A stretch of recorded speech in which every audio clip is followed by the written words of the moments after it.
الحمد للہ رب العالمین۔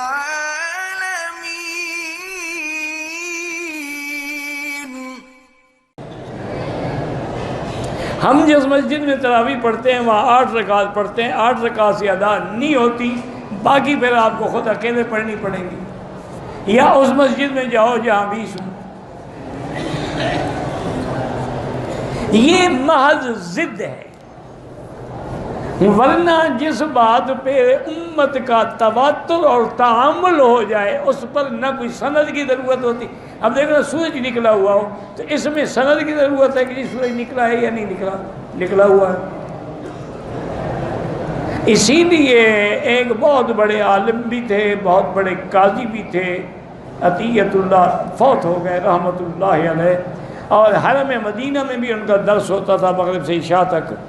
انہوں نے کتاب لکھی ہے تراویح پر کہ حضرت عمر کے زمانے سے لے کر آج تک پوری امت میں 20 تراویح ہے، اور حرمین الشریفین میں بھی 20 تراویح ہے، 20 تراویح ہے اور 3 وتر۔ یہ تو امت کا پورا یعنی مکمل عقیدہ ہے۔ اچھا، وہ جس حدیث سے حجت پکڑتے ہیں 8 رکعت، وہ تہجد کی رکعتیں ہیں، وہ تراویح کی نہیں ہیں۔ اور تہجد میں یہ ہوتا ہے کہ 4 رکعت بنا کے پڑھیں۔ کان یصلی اربعن، بی بی عائشہ فرماتی ہے حضور 4 رکعت، اور پھر آپ کی نماز کا کیا کہنا ہے، وہ کتنی خوبصورت نماز ہوتی تھی۔ تراویح میں 2 رکعت ہوتی ہے۔ تراویح میں ہر 4 رکعت کے بعد ترویح ہے، آرام ہے، اس میں تو ترویح نہیں ہوتا ہے۔ اور پھر تہجد کے لیے تو رات کا آخری وقت افضل ہے، اور تم تو اول وقت میں پڑھتے ہو، یہ کہاں ہے؟ تو اس لیے بلا وجہ ضد کا تو کوئی علاج نہیں ہے۔ ایک ہی علاج ہے کہ دعا کریں اللہ دلوں سے بغض اور ضد کو نکال دے، تو کوئی مسئلے ہیں ہی نہیں۔ اچھا اب دیکھیں، ایک حدیث میں 11 رکعت بھی ہے، 12 رکعت بھی ہے، 13 رکعت بھی ہے، 20 رکعت۔ تو اب جو آدمی 20 پڑھے گا تو 8 والی حدیث، 12 والی، 11 والی، سب پہ عمل ہو گیا نا۔ اور جو 8 پڑھے گا تو باقی حدیثیں، تو جو 4 حدیثیں چھوڑتا ہے وہ تو جناب پکا حدیث پہ عمل کرنے والا ہے۔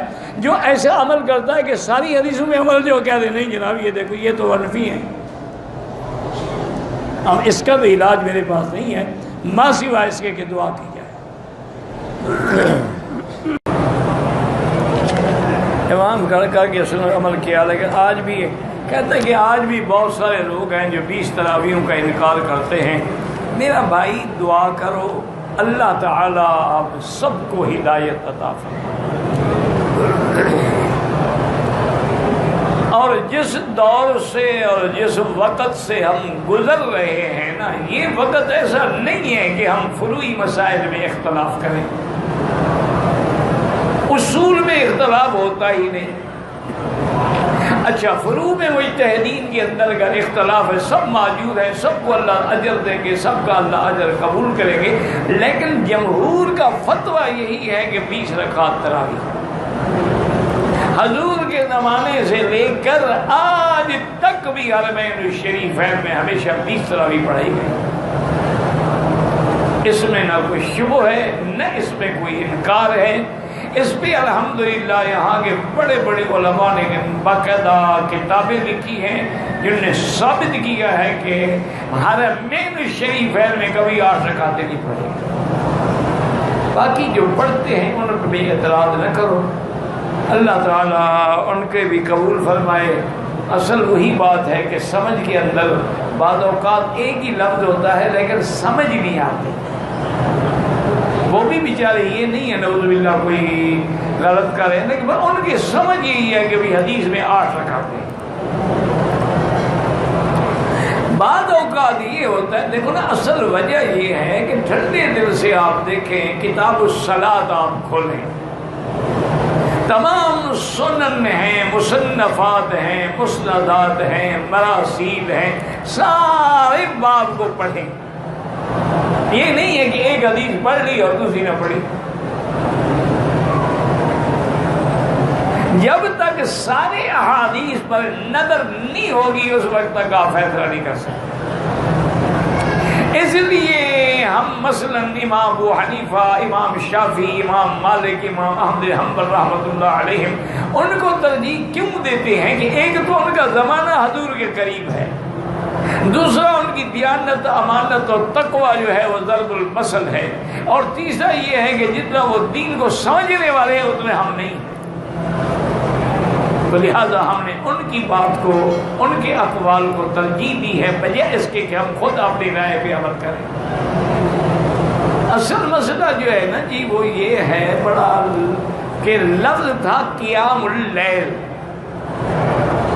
تو قیام اللیل میں تراویح بھی، تہجد بھی، وتر بھی، یہ سب قیام اللیل آیا ہے کتابوں میں۔ پھر جب تنقیح ہوئی احادیث مبارک میں کہ تہجد الگ چیز ہے، تراویح الگ چیز ہے، وتر الگ چیز ہے۔ مثلا ایک حدیث پاک میں ہے بی بی عائشہ صدیقہ رضی اللہ عنہا سے پوچھا گیا کہ سرکار دو عالم کی کتنی رکعتیں، چونکہ گھر کی بات کتنی رکعتیں نماز پڑھتے تھے، تو آپ نے فرمایا کان یصلی 7 رکعات اربعا فلا تسأل عن حسنہن وطولہن، حضور 8 رکعت پڑھتے تھے بیٹا، لیکن 4 رکعت پڑھ کر کے پڑھتے تھے۔ حضور کی نماز میں جو حسن تھا، جو کمال تھا، جو جمال تھا، وہ میں کیسے بتا سکتی؟ یہ حدیث ہے، ہمارا ایمان ہے، لیکن حدیث کو سمجھو کہ تراویح تو 4 رکعت ہوتی ہی نہیں، وہ تو 2 رکعت ہوتی ہے۔ اور تو بی بی فرما رہی ہیں کہ 4 رکعت پڑھتے تھے، تو مانا ہے یہ تہجد کی بات کر رہی ہے، تراویح کی بات نہیں کر رہی ہے۔ اور دوسری بات یہ ہے کہ تراویح مسجد میں ہوتی ہے نہ کہ گھر میں۔ بی بی عائشہ تو گھر کی بات بتا رہی ہے، تو لہذا اس کا معنی یہ ہے کہ وہ تہجد کی بات فرما رہی ہے۔ اچھا، اگر اس قیام اللیل والی ساری حدیثوں کو بھی ہم جمع کریں نا جی، تو 8 رکعت کا بھی ثبوت ہے، اور 11 رکعت کا بھی ثبوت ہے، اور 13 رکعت کا بھی ثبوت ہے، اور 20 رکعت کا بھی ثبوت ہے۔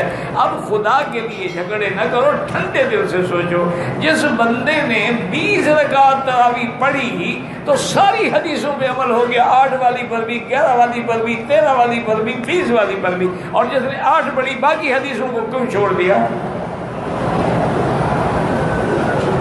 اس لیے ذرا ٹھنڈے دل سے لڑائی جھگڑے نہ کرو۔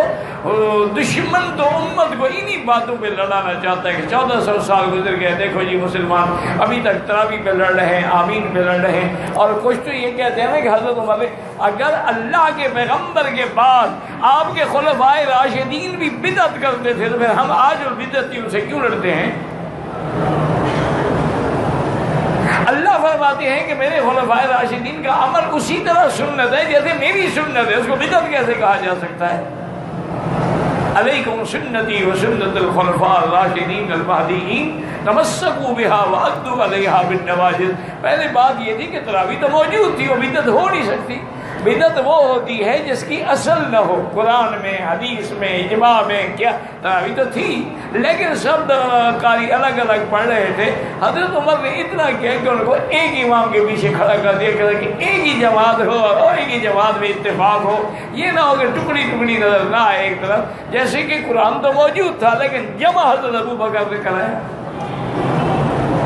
اب حضور کے وقت تو اس طرح تو فتح میں نہیں تھا لیکن قرآن تو تھا نا۔